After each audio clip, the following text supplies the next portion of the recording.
I mean, the other day I was reading about feeling numb, and this person was saying how numb they felt. Right. Well, what do you mean by that? Like, Well, that they were saying that they couldn't really feel anything. They were in a long-term relationship. They had quite a decent job they quite liked. yeah. And yet they felt as if they were just going through the motions. And so I thought that would be a good topic to talk about in Get Real with the The English English Sisters sisters. Yeah. today. The podcast that deals with anxiety relief and it'll help you feel something and feel good and Feel calmer. feel And emotions really. yeah. Get more in tune with what you're experiencing. And it's available on Apple Podcasts, Spotify, wherever you get your podcasts. So get comfortable and listen to this week's episode today. Right. So let's go straight into this. I mean, we have had this very, it's a common problem nowadays, Yeah, isn't it? yeah. People feeling numb. I think also the post-pandemic, Yes. it's Could. all, Yeah. everything has, I don't think anything's ever independent of anything else, is it? No, it's all intertwined and it's all linked, and there is so much of it that is connected to other situations. However, I think in this particular case, when we are discussing emotional numbness, it's more of it's like not being able to experience. Most of the time when we are talking about emotional numbness, it's more like you can't actually experience good emotions, but you can still experience the not so good ones, unfortunately. What, like grief? Grief is it is very particular, because you can also feel numb when you Yeah. are grieving, because it's like, I think that's more like a trauma at times, especially depending on what's happened. But if it's like a traumatic experience, you can suffer from post-traumatic stress, after the event has happened, and that can also make you feel numb. So there's a variety of different situations that can cause this emotional numbness, as we know. In particular, the person you were referring to before, I don't really know enough about her history to comment on that. Well, she was just it was just on a thread on Reddit really that I was reading. Oh, right. Okay. And she was saying that she was in a long-term relationship. Right. She'd been in this relationship for 10 years or so, 8 to 10 years. I can't remember exactly. And then she said she didn't even know if he was going to ask her to marry him. And her job was okay, she said, but she just kind of went through the motions when she was there at work. And it was neither good or bad, she said. But she said, how can I stop feeling this numbness? And then, of course, people on the thread that were writing that she was experiencing, it's like a form of depression, isn't it? Yes, it is. So they were saying that, and then a lot of people were saying, well, I feel the same. Yeah. But I think that one of the ways of getting, apart from going to see your doctor or whatever, the usual going down that route, the therapist, the doctor. Apart from that, I think one way of how to stop feeling numb is to actually start taking control of your life. Because, for instance, in the fact that she was saying she didn't even know if this guy was going to ask her to marry him, just take control and say, hey, you're going to take the lead. Shall we get married? But I think this is a bit paradoxical, because when you do feel numb, it is difficult to be motivated enough to also to bother. Yeah, exactly. Because maybe you just really want to, like, you're going through. I may have experienced this sometime myself in my life. It was niggling her because she was saying, it was at the back of her mind, because she said, I don't even know if he's going to ask me to marry him. Yeah. So, like as if she did want him to. Yeah, so it sounded like a concern, something that if you take action, then you'll feel better. Yes. Yeah, definitely. Yeah, that is a good piece of advice. Because otherwise she would have just said, I'm just with this guy, and it's all okay. It's all running. It's all like, Groundhog Day, autopilot. Yeah. But the fact that she did, you could see that really there was sad, because there is a lot of people that do feel like that. This autopilot thing. It's like the greyness. It's like the grey suit syndrome. It's like just going in and trudging through and not really being able to experience your life for what it is. You can't. It's like You can't experience like paradise. paradise. What do you mean? The Well, paradise? no, How because beautiful life well, is. yeah, like yesterday I was just in the garden and I was looking at the camellia tree, and I know you might not have a garden, but you could be in the park, Anywhere. or you could be looking at a leaf, Yes. or even a Look. picture on the phone. Yeah. And I was thinking, oh my goodness! Yeah. I mean, this flower. It is amazing. It was two tones. It had so fresh and juicy, So, and I was thinking, fleshy, this the world leaves. that we live in is like It's beautiful. we live yeah. in paradise. We I mean, do. it's just paradise. Yes. And I was yeah, just thinking that, and I nature is just I was beautiful. just filled with this sense of gratitude that I could actually experience this. And So do you think that people do take the time, like, to smell the I roses just and look think at people things don't more? know how to be mindful anymore. I think if you're mindful and you're in the moment, you will be able to experience things. Yeah, it does sound complicated to be mindful. Yeah. It sounds like it's a theoretic thing. You say, oh, you have to be mindful. Oh my God, I have to do that as well in my day. Like, I'm so busy now, I have to take time to be mindful. Yeah, because the juxtaposition of that moment could be if I had someone saying, yeah, but the planet's not going to be here for very long. Yeah, it's negative everything's, there's climate change, there's change. everything. It's all this narrative we've been fed. Yeah. But at that moment, there was Whether no that is- climate change. At that moment, I Moment. was there and I looked at this flower and I could see Exactly, the yeah. beauty in this and appreciate it for what it was. And that was being mindful, that was being in the moment, that was without any other narrative, without any other concern. It was just there and then. I do agree. I really do think we have to block out these other stories that are coming in from all parts and just, get grounded. And if you say, how do you get grounded? You get grounded by, actually looking at things, being able to experience them, like the camellia flower, like being on a train and going to work and just, raising your head a moment and looking outside at the passing trees and the clouds and things like that, Or just feeling how comfortable the seat is beneath you, or how uncomfortable it is. Exactly, But noticing. you're being in there. You're noticing that your left foot might feel heavier than your right foot. Your That's right it. hand might have more Warmer, blood in it yeah, might feel than your warmer. left hand.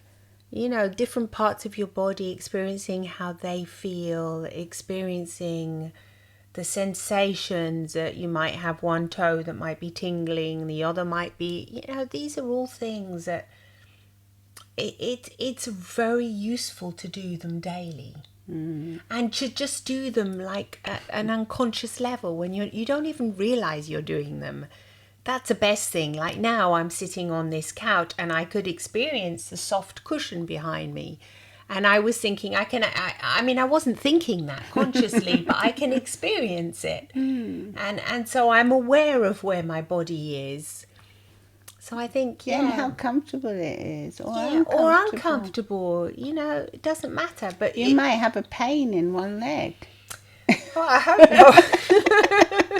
I do hope not. I'm saying that because I've got a bit of a pinched nerve. You've got But a pinched nerve. actually, being in the moment and being mindful is suddenly gone. So that's how your body can help you as well. Because your mind is absorbed with other experiences, and it's not difficult to do. It really is. I mean, we all do it, and we all do it naturally as well. It's not like you have to be some kind of Buddhist, that does years of meditation to get to this point. It's about just maybe when you're at dinner tonight, just looking down and staring at your dinner plate or the table and thinking, gosh, this table is, it's filled with what is even, I don't even know the science for it, but it's like all little bits together, Particles, isn't it? like the wooden table. It could be wood, it could be have, where crystal, did it come from? What is it, a tree once? How many years has it served us? Like our dining table, we've had it for over 30 years now. You have, yeah. And you just think all these dinners we've had on it, all these joyous occasions, the upsets as well. It's not always joy. Well, a lot But goes it's- on in the kitchen. Especially in our kitchens, most of the stuff happens in the kitchen. I don't know whether it's because It's we the come good and the from, bad, we isn't live it? in Italy It's now. the good and the bad times, but how many meals from babies to grown-ups, it's Exactly, all yeah. these experiences, they're moments really to be treasured. Yeah, and even if you don't have that many experiences yet, I mean, you can still be absorbed in looking either at the food you might have in front of you. Like Violetta was saying, there may be some beautiful colours there. There may be something, the smell. It's easy really to go into just being there right now. Even if it's an apple you're eating, you can look at it and notice the different colours on the skin, the smell, the texture, and then so on and so forth. Your clothes you're wearing, are they soft? What do they feel like against your skin? There's millions of little moments that you It's can. just a moment to take you back into being in the moment. Yeah, it's like when people say they love reading because they want to feel the book in their hands and smell the paper. It's that same kind of thing. I think. Or daydreaming when you were little. Have you ever Yeah, I'm looked not out the sure if window? the screen can actually enable us to do it as much, by looking at our Well, I phones think and it that. But can if you're looking at something that's particularly mindful. for mindful. Yeah, there's so many mindful videos you can go and Yeah, watch. that is true. Yeah. Or hypnosis. I mean, we have many on our YouTube channel. But if you're just scrolling through and just flicking, going from one thing to the next, not really. Not really. No, it is difficult It's to quickly actually. taking you on to the next thing, and it could be a nice thing, but it could also be Yeah. an upsetting thing. You never know where it's going to take you, yeah. depending on what you've been Depending watching. on your feed, yeah. So definitely, yeah, it's pretty easy to get back into you, and not to say that it's not a problem. I'm not. We're not trying to say that feeling numb is It's it's not okay. something. Yeah, no. This is if you do experience this kind of emotional numbness, and you really then we really our advice is you need to see someone and just talk about it with them, with a professional. But if it's just like feeling like a little bit like your life is in autopilot, like what we were saying before, and going around a bit like a zombie at times, and then at times you are experiencing things, and other times you feel like you're like switched off, and that's not nice, So you want to get back into your body and your mind. And that's a really simple way of doing it, just to get Well, to grounded. experience life to the full, really. Yeah, because there are some people that even during exercise, they're not completely there. Like they do the exercise and, I was reading about it just now and they said even because exercise is one way to get you back into your body. Walking. Yeah, walking or, moderate exercise, whatever it is. But they say that even then they don't completely feel as if they're feeling what they're doing. They're just doing it. Oh, I've got to do 1 hour training, 30 minutes. Because they're not in the moment. They're thinking in 30 Ahead. minutes it finishes. I have to go and make dinner. Or I have to go and write that Shower, email. rush Shower, off. do that. Yeah. They're not actually feeling the feet beneath their the feeling of the ground beneath their feet. Yeah, or the way treadmill the shoes beneath feel. their feet. Yeah. How their feet are on the ground. Yeah. How their body is feeling.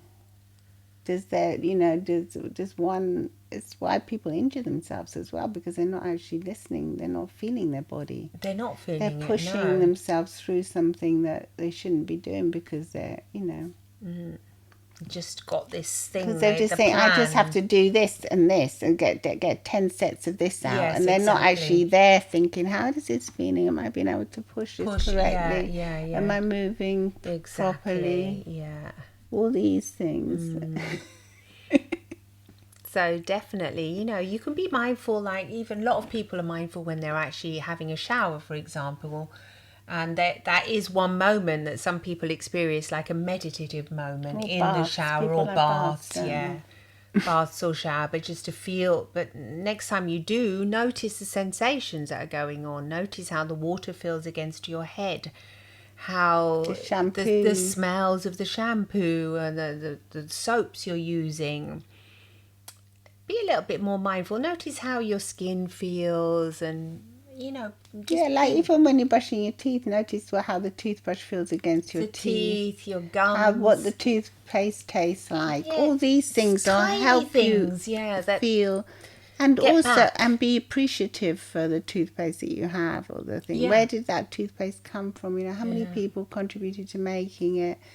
All these little stories that behind all these things that we can be grateful for, and that help us experience life in a more positive way by actually acknowledging that how fortunate we are to have even these basic supplies, really, to be able to brush our teeth or to be able to do these things. And we do know that after the pandemic, we have more grateful even for the toothpaste, the toilet paper.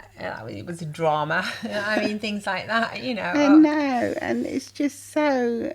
It is. But yes, it is so beautiful in the end if you see life in this way. Really, life. The lessons that we've learned from our parents is that life is what you make it, and how you react to it more than anything else. So if you are struggling, get help.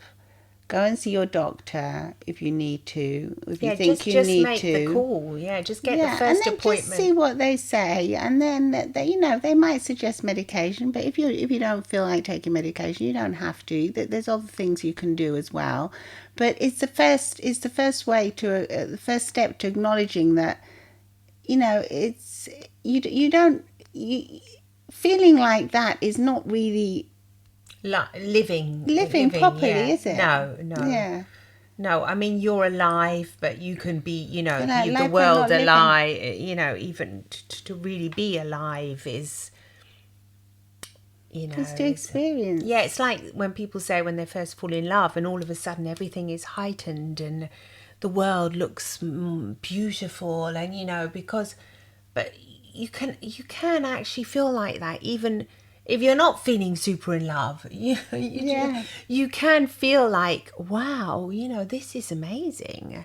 It is possible to experience that, and you don't have to be a 3-year-old to think that. You can be even like us. Because if you look at children, you see how happy they are to experience any new things, a balloon, a bubble. It's all wow. Everything is wow. Yeah, everything's so amazing. Little giggles stars, everywhere. The moon, the whole planet is fascinating for them. A little cat that comes along, oh, big deal. It's but it can still be a big deal even for us. Gosh, this morning I was. Yeah, what happened? I went onto the balcony at my house where we live in the country, like in the mountains, and a stampede. I heard a stampeding, so I thought maybe it's the horses. There's horses sometimes coming to the field. It was a family. Well, I don't know, family. There was. Yeah, it was definitely a family. There was more than a family. Yeah, there was a stampede. I would say a stampede of boars. Wild boars running across the field with loads of little babies. They're actually quite dangerous, those wild boars. I mean, I wouldn't want to meet them if I was just walking down in the country. Thank goodness I wasn't just walking down that field, down the road. You wouldn't do it. I mean, do you remember that guest you had and you were telling her, don't go for walks here in the countryside. No, because it was in the afternoon, towards dusk. That's when they usually come out. Them in the morning. This was in the morning. Something must have frightened them. Yeah. For them and to come running. But I thought this is like being in the savannah or something. The fact that you could hear the hooves against the ground. The ground. It was that the thudding. Yeah. That was an experience. You've already transmitted that experience to me, and I can feel the experience. emotion. It was like cloudy. There was almost a rainbow coming out. The ground, the smells of the earth coming out. With all that stampeding. They were stampeding across. I mean, do they stampede boars? I don't know. Trotting across. They sounded like, that noise it makes. Because there's so many of them. They weren't actually, making any... They weren't snorting or anything, making their grunting. Am I being a bit scary? But I called my hubby. I said, you put the dog inside quickly? No, Otto was outside barking. He's the one that alerted me to it. Oh, right. Because he started barking, so I said, let me go and see what's out there. Yeah, our little pets can be very in the moment. Well, yeah, because they make you go and check, whereas I was just in the middle. I would just go, rushing around, getting everything ready to go and come here for podcasting. Yeah. So But it was definitely an experience. But I mean, just the fact that we share this world with all these animals and everything is just mind-boggling, really. Yeah, that's amazing. They're just off on their little rants, these boars. Yeah. Going off to goodness knows what. Yeah, there's like, yeah. There's like these parallel worlds that we don't definitely. realise, all these No, kingdoms because we're within all- the one kingdom. Yeah, exactly. Yeah, all these kingdoms. Well, what do you think? We say take control. That's one way of doing it. Take control of your own mindfulness. If you don't know how to do it, just start staring at things throughout your day. Yeah, people say, what are you staring at? Try and, where do they come from? Who made them? Look at Or the just- shapes. yeah, feel just the feelings. You feel the sensations. Well, what's it like? Get back to... Also, stare at your partner for a bit and look at them. I don't know what you're staring If at. you've got a partner. Whoever. If you haven't, you'll have a family member, even a friend or even a stranger in the street, and just start looking, and seeing what's going on with that person. You'll come out of your own narrative and go into someone else's world. Yeah. A lot of the time when you start questioning without, making an office or anything. I don't mean be rude. Don't be rude, yeah. But just start looking. You can Obvious. you get so much, So much. You get so much. Sometimes I find that even a bit overwhelming if I actually start really looking at everybody. Because I feel filled with empathy and I think, oh God. But that's good because I can feel it, You feel. Because I feel it, yeah. Yeah, definitely. So, if you feel like it, please do leave a review for us on Apple Podcasts or wherever you leave your reviews. What do or you on have YouTube. to do to leave a review, I think? I'm not sure, actually. I think you just have to go on the app and leave it. Right. you go on the Sometimes app. the suggestions come up. Okay. Or otherwise, you can just come back to us on Insta or on I Get Real on Insta. I Get Real with the English Sisters on Instagram or on Twitter or Facebook YouTube, or LinkedIn and just or come YouTube, in and anywhere. tell us how you're feeling. Do you experience feeling a bit? I think numb ever at since times? we learned hypnosis, it's been even more heightened, hasn't it? Our experience of the world. Well, yeah, because basically being in a trance is being in the moment. People think when you're in a trance, they think you're like out of it, but really you could never be more in it. So it makes you feel things, it makes you experience the moment. Then you might not hear the sounds around you and things like that, other things, but you're in a very focused state of attention. So it's a lovely place to be, really. It's the best place to hang out in. Well, it's a good place for your mind, yeah. Anyway. We do enjoy it. Yes. Thank you, everyone. Thank Lots of you. love and smiles from the English Sisters, Sisters. the #1 podcast for anxiety relief with smiles. Bye-bye. Bye.